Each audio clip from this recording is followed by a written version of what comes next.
एक बड़ा सा छायादार वृक्ष, हर कोई उसकी छाया में बैठ सके, आराम कर सके। फिर प्रवेश होता है परजीवियों का, अमरवेल कह लो। फिर धीरे धीरे सारे वृक्ष की छाया चली जाती है। अब कुछ सालों बाद वृक्ष मर जाता है और छाया की बात तो अब अतीत भी नहीं रखती। बाबा साहब अपने कामों की वजह से अमर हुए, पर अब उनको मार देने का काम चल रहा है। विचारों का खत्म हो जाना मृत्यु ही तो है। बाबा साहब विचारों के माध्यम से हमारा मार्गदर्शन करते आ रहे हैं। अब उनके विचारों को बिल्कुल ही बदला जा रहा है। इसे मृत्यु से कम कुछ और कह ही नहीं सकते। बाबा साहब अम्बेडकर या भगवान अम्बेडकर, तय आपको करना होगा कि कौन सा अम्बेडकर आपको चाहिए। क्या आपने उनकी प्रतिमा का पंचामृत से अभिषेक किया? नहीं ना। और यह तो वैसे भी उनके विचारों के उलट है। ठीक वैसे ही जैसे मंदिर में शराब और कबाब बंद है। ठीक है, मंदिर में शराब नहीं पी जा सकती, मांस नहीं खाया जा सकता, तो हिंदुत्व का झंडा उठाने वालों की हिम्मत कैसे हुई दूध से बाबा साहब की प्रतिमा को नहलाने की? क्या एक अछूत को पवित्र किया जा रहा था? लगता तो कुछ ऐसा ही है। मेरी नज़र में यह एक अपराध और अपमान दोनों ही है। आपकी नज़र में क्या है, वह कमेंट में लिखकर हमें बता दीजिएगा। खैर, भीलवाड़ा में यह सब हुआ था। इस घटिया काम के लिए 126 लीटर दूध, जो कि किसी और अच्छे काम में लाया जा सकता था, बेकार कर दिया गया। कहीं भजन संध्या का आयोजन हुआ, कहीं हिंदुत्व का चर्चा, कहीं लड्डुओं का भोग, तो कहीं सवर्ण महिलाओं ने 5100 कलशों की शोभा यात्रा निकाली और बाबा साहब की प्रतिमा पर नारियल पानी चढ़ाया गया। इसे देखकर ऐसा लग रहा है जैसे हमें चिढ़ाया जा रहा है कि कर लो जो करना है, हम बाबा साहब को देवता बनाकर ही रहेंगे। आरएसएस ने तो बाबा साहब का पुतला जलाया था 1949 में। फिर क्यों इस तरह से उनकी जयंती मनानी पड़ी? कुछ मित्र कह सकते हैं साहब वोट बैंक का लफड़ा है, कुछ कह सकते हैं बाबा साहब के विचारों के आगे उनको झुकना ही पड़ा। ये तो ठीक है कि वोट बैंक के लिए यह किया जा रहा है, पर भीतर कुछ और बात है, और वो यह है कि बाबा साहब के विचारों को बदला जा रहा है।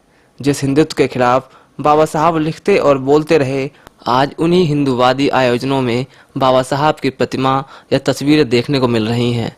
वहाँ विचारों से लेना देना नहीं है। आज से 500 या 1000 साल बाद बाबा साहब अम्बेडकर को किस तरह याद किया जाएगा? ये सवाल उन तमाम लोगों से है जो आज खुद को बाबा साहब की विचारधारा का समर्थक मानते हैं, जो समानता की बात करते हैं, जो धर्म से आगे देश की बात करते हैं। शायद कुछ सालों बाद बाबा साहब को भगवान का दर्जा देकर उनके मंदिर भी बना दिए जाएंगे, भजन सत्संग भी होंगे, और क्या, हम फिर खुश हो जाएंगे, कहेंगे हमारे बाबा साहब अब हमारे भगवान हो गए हैं। लेकिन फिर क्या होगा? फिर तो बस फिर से गुलामी शुरू होगी, समानता खत्म होगी और सब कुछ फिर से भगवान भरोसे। भगवान यूं ही बनाए जाते रहे हैं और तब बाबा साहब और उनके विचार पूरी तरह मर चुके होंगे। ऐसे में कुछ दलित इतिहासकार अगर बचे होंगे तो बहस होगी कि क्या अम्बेडकर दलित थे? जी हाँ, आज सम्राट चंद्रगुप्त मौर्य और सम्राट अशोक पर इसी तरह की बहस होती है, क्योंकि और कोई तरीका नहीं है उस क्रांतिकारी विचारक, नेता और समाज सुधारक को मार डालने का। आरएसएस और तमाम मनवादी इस रास्ते पर चल पड़े हैं। इससे वोट भी मिल सकता है और भगवाकरण तो हो ही गया। सवाल फिर से वही कि आपको क्या जचता है, बाबा साहब अम्बेडकर या भगवान अम्बेडकर? फर्क नहीं समझे? बाबा साहब तो किताबों से बाहर आ जाएंगे आपकी समानता की वकालत करने, पर याद रहे आपके हक में भगवान अम्बेडकर कभी नहीं निकलेंगे मंदिर से। भगवान अम्बेडकर के यहाँ लाइन होगी अमीर और वीआईपी जैसे लोगों की, गरीबों की नहीं। पता है क्यों? क्योंकि आप दलित हैं। आपको तो मंदिर में जाने ही नहीं दिया जाएगा और ब्राह्मण अम्बेडकर के नाम पर भी पैसा कमाएंगे।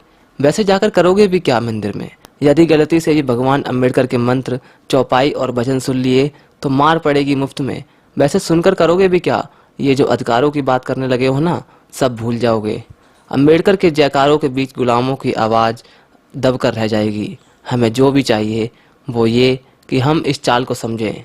उनका जन्म दिवस हो या परिनिर्वाण दिवस, झूठे पांडित्य से दूर रखें व इस तरह के आयोजन का हर स्तर पर विरोध करें।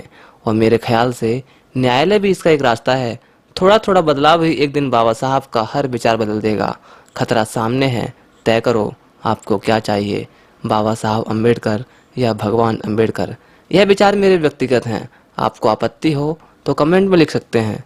विचार पसंद आए तो वीडियो को समझने की कोशिश कीजिए और लाइक शेयर भी जरूर कीजिए। धन्यवाद।